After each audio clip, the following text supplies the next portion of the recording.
I see genius. Друзья, всех приветствую! Сегодня поговорим о наушниках от компании Aful. И я уверен, что вы уже знаете о ней, и они решили в этот раз сделать что-то интересное и отойти от темы привычных гибридных наушников и выпустить наушники с одним арматурным драйвером, который обеспечивает полноценный звук по всем частотам. И вы узнаете сегодня в этом обзоре, получилось сделать это у них или нет. Ну а стоимость наушников составляет $139.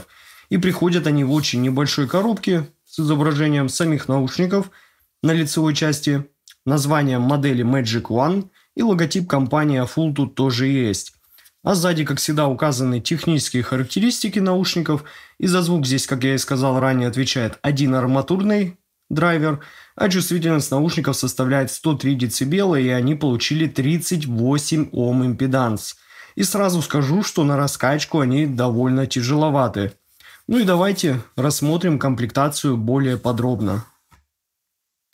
Ну и первое, что нас здесь встречает в этой картонной коробке с логотипом Aful, это сертификат с датой производства самих наушников, а именно моя модель сделана 21 октября 2023 года.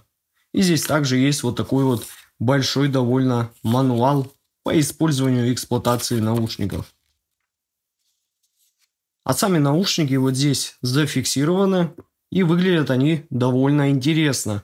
Имеют прозрачную белую отделку, вдохновленную красотой падающих снежинок, которые имеются здесь на лицевой части, рядом с надписью Aful на левом наушнике и Magic One на правом. Смотрится довольно интересно, согласитесь. И по стандарту они получили разъем 2 пин, надежный, который идет ровно вровень с корпусом. А на внутренней части наушника можно увидеть, собственно, как все внутри сделано и проведено. И рядом с этим довольно вытянутым соплом можно увидеть как раз тот самый маленький драйвер с надписью Aful. И, кстати, диаметр сопла составляет 0,4 сантиметра. Поэтому с посадкой здесь, друзья, вообще все отлично. И думаю, наушники подойдут практически всем. Сидят в ушах, потому что они реально очень хорошо. Мне понравилось.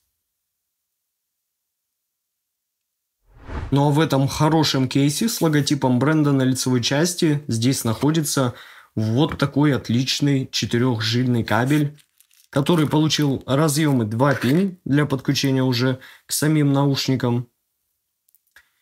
И штекер 4.4 джек балансный для подключения уже к усилителю. Вы также при покупке можете выбрать 3.5 джек, если вам это необходимо. Кабель тут реально очень хороший, менять его я бы не стал, так как у него есть удобные сформированные заушины, и он не путается. Это реально большой плюс. А еще здесь, как обычно, по стандарту есть 2 пакетика вот с такими амбушюрами. Это стандартные силиконовые насадки, я их даже не стал скрывать, так как ничего там нового я не увижу. И лично я от себя могу посоветовать амбушюры Divinius. Я вот использовал именно их с этими наушниками, да и практически со всеми, что у меня есть. Реально отличные насадки. Ну а теперь, друзья, давайте поговорим о самом главном, а именно о звучании этих наушников Aful Magic One. Я подключил комплектный кабель и поставил сюда насадки Divinius. Это именно то, как я их использовал. Теперь давайте рассмотрим график АЧХ, и настроены они очень хорошо. Здесь есть и уверенная такая полочка баса, как раз прямо под мой таргет, и довольно ровные средние частоты с аккуратным переходом к области верхней середины, которая получила небольшой акцент. И на удивление, для всего лишь одного арматурного излучателя тут имеются очень продолжительные высокие частоты.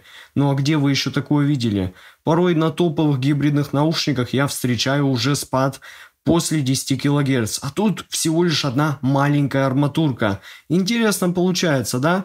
Ну а теперь, как всегда, начинаю подробный разбор с их низких частот. Я думаю, это то, что в первую очередь большинство из вас волнует. И сабасовая область в этих наушниках довольно явно так акцентирована и имеет отличную массу и объем, с хорошим наполнением пространства своей глубиной. А текстурная проработка находится на очень хорошем уровне и точно не хуже чем у динамических излучателей. Конечно, это не супер басхедная модель, но поверьте мне, сабвуферный эффект тут есть, и он очень даже явный.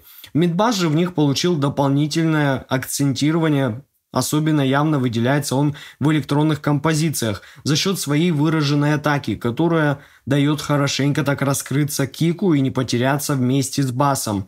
Ну и атака не ощущается как-то расслабленно. Наоборот, мы имеем вполне сконцентрированный на атаку удар с хорошим и явно продолжительным затуханием за счет этого небольшого захода на средний диапазон. Но все находится в рамках нормы.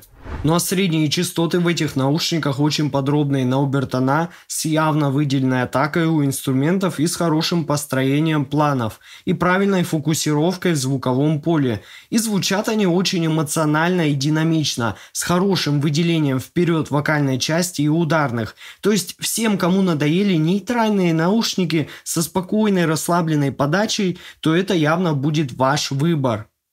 Здесь вам и насыщенный вокал, и в целом более веселая музыкальная передача этого диапазона. Притом отмечу, с хорошей прозрачностью и воздухом, и с оптимальным и правильным количеством. И особенно стоит выделить то, как в целом подается вокальная часть и инструменты в этих наушниках. Сам вокал очень артикулированный, разборчивый и четкий, и не звучит закрыто и глухо, с интимным расположением. Он не имеет никакой излишней яркости и крикливости. Наоборот же, он достаточно хорошо выдвинут вперед и ощущается широким в пространстве вместе с ударной партией, то есть как я и люблю.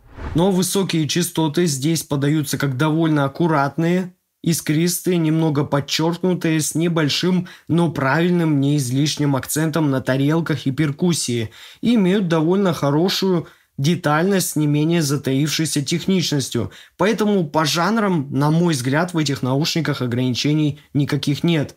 Они без проблем справляются с разной музыкой, с тяжелыми жанрами и электроникой, воспроизводят они все, не теряя деталей при воспроизведении, что особенно важно, так как аналитичность здесь находится на очень хорошем уровне. При этом замечу, что они не вытягивают всю грязь, сибилянты и проблемы записи и различные ненужные отвлекающие вас нюансы в музыке, что, на мой взгляд, особенно важно при прослушивании и наслаждении музыкой, а не работая с ней. Но звуковая сцена в наушниках Aful Magic One получилась довольно широкой. Они отлично рисуют образы и различные планы в глубину и при этом не размывают и не теряют образы инструментов и драм-партии в пространстве. Все звучит четко, выверенно и понятно. Ну а вывод по данной модели наушников у меня получился таков. Aful Magic One получились отличными наушниками с всего лишь одним арматурным драйвером. И да, друзья, у них действительно получилось сделать это с первого раза. Причем очень точно. Подходят они для такого эмоционального и веселого прослушивания с очень комфортной и правильной подачей, дополненной увесистым, текстурным и плотным басом, ровными и весомыми средними частотами и очень комфортными, техничными, высокими. Ссылка на покупку наушников находится в описании и в закрепленном комментарии под видео. Подписывайтесь на мой канал, не забывайте ставить лайки. С вами, как всегда, был IC Genius. Спасибо всем за просмотр, всем удачи и пока.